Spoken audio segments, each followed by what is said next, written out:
Good morning. I'm super excited because right in front of me is this little hummingbird and it's so precious. Oh my gosh, it's probably a youth hummingbird because it is not at all big. It's tinier than normal.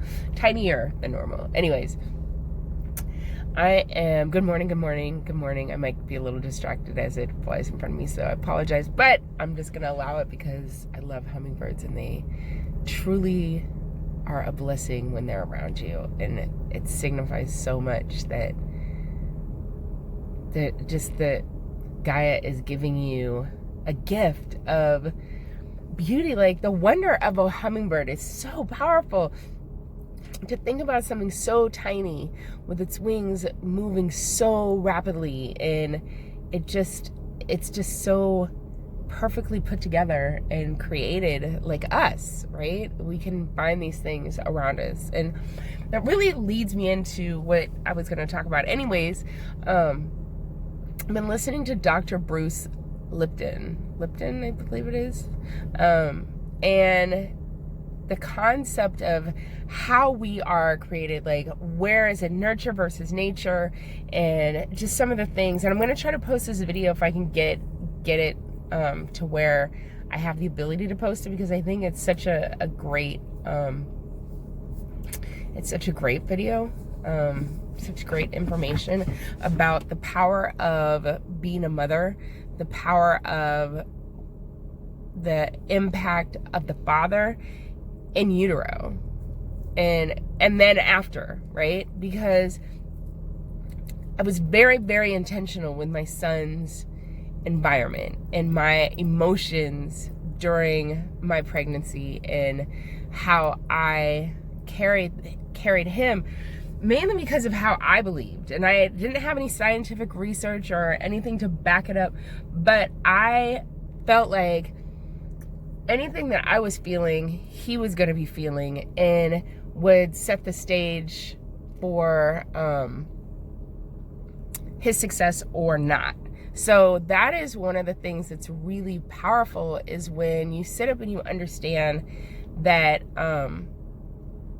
there is something to be said about how you're feeling, how you're thinking, and how you're eating, how you're taking care of your whole system. I think it's really important to make sure that you are paying attention to these things, especially us as mothers, because we're literally the household for the child. And one of the things that Bruce says is why the mother is so important is because we're literally like pregnancy,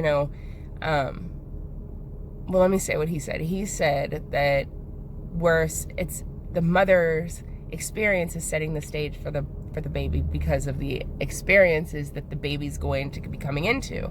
So the environment that the mother is in, if it's peaceful, the baby's going to be prepared for peace. If it's volatile, the baby's going to be prepared for that craziness that may be going on. If there's famine, whatever, the child is going to be prepared to come into the environment and experience whatever it is that is taking place. So the same thing is so true about like our pregnancies. Like at the beginning, some of us are sick, some of us are not, but you're typically sick in your first trimester. Your second trimester, you feel amazing, and you're like, I'm pregnant, yay. If you are not sick anymore for like your first trimester.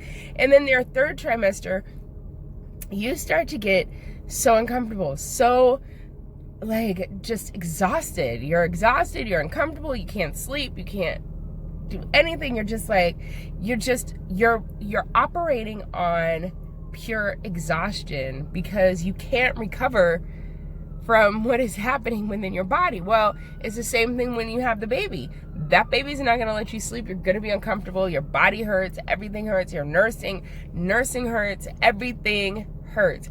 But you'll get through it. It'll start to, like, the hurt will start to dissipate. The discomfort will go away, and you will start to return to your old self. Eventually. Like, it takes about 1.5 years, but whatever.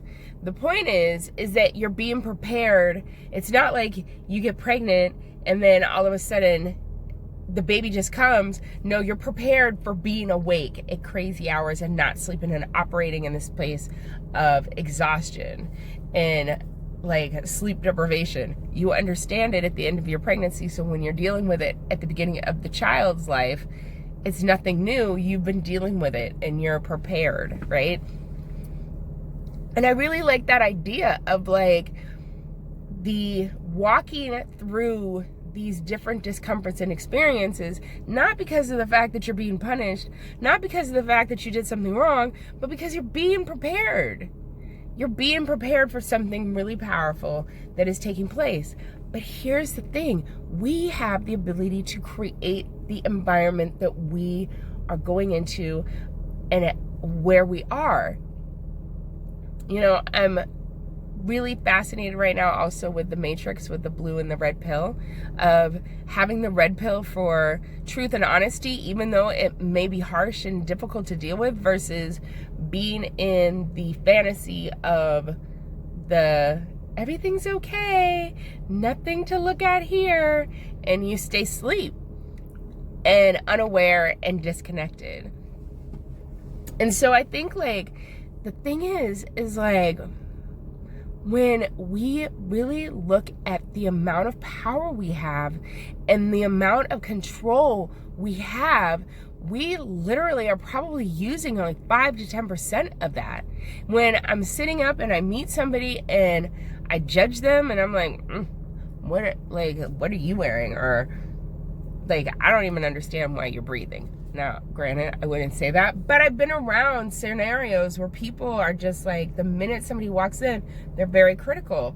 And I'm thinking to myself, that is going to impact everything you do in the day. That's going to impact all the responses you get back from others. That's going to impact all the doors that are opening, and more importantly, all the doors that are closing, because you're aligning yourself with something that is painful and unhappy and negative, versus being like, this person is different than me. Let me see what I can learn. How can I grow? How can I expand? Let me see what they have to offer, and come in with eyes that are like, versus that, it really creates a different thing. And when we understand, like, we're literally creating that, but even more importantly, as a mother, we're creating that for our child. So like, I remember at one point telling my mom, because we had a little disagreement while I was pregnant, I said, you know what, I need you to stop, because me feeling this kind of way about you is going to have this child not wanting anything to do with you, because it's going to transfer and they're going to hear your voice and they're going to not want anything to do with you. And I'm working really hard to keep my mind right where I'm at peace with you.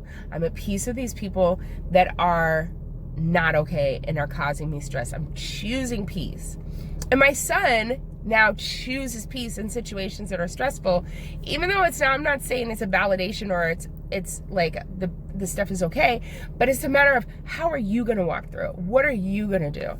And so I think it's really important that we start looking at, right now, I have a choice to align and vibrate here, or to align and vibrate here, by the way I choose to approach the situation, how to walk through the situation, how to feel and think in this situation. I have a lot of control.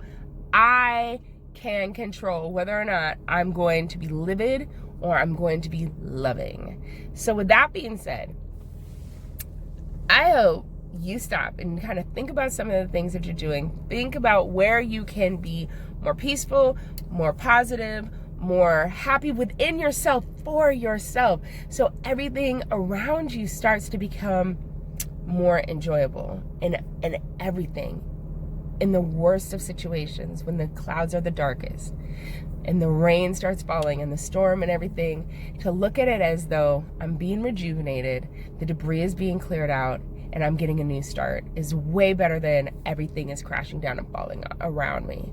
So with that, I wish you love, peace, and whatnot. DM me if you want to get to work on opening up new channels in life. I'm here and I'm ready. Let's do this. Have a good one. Bye.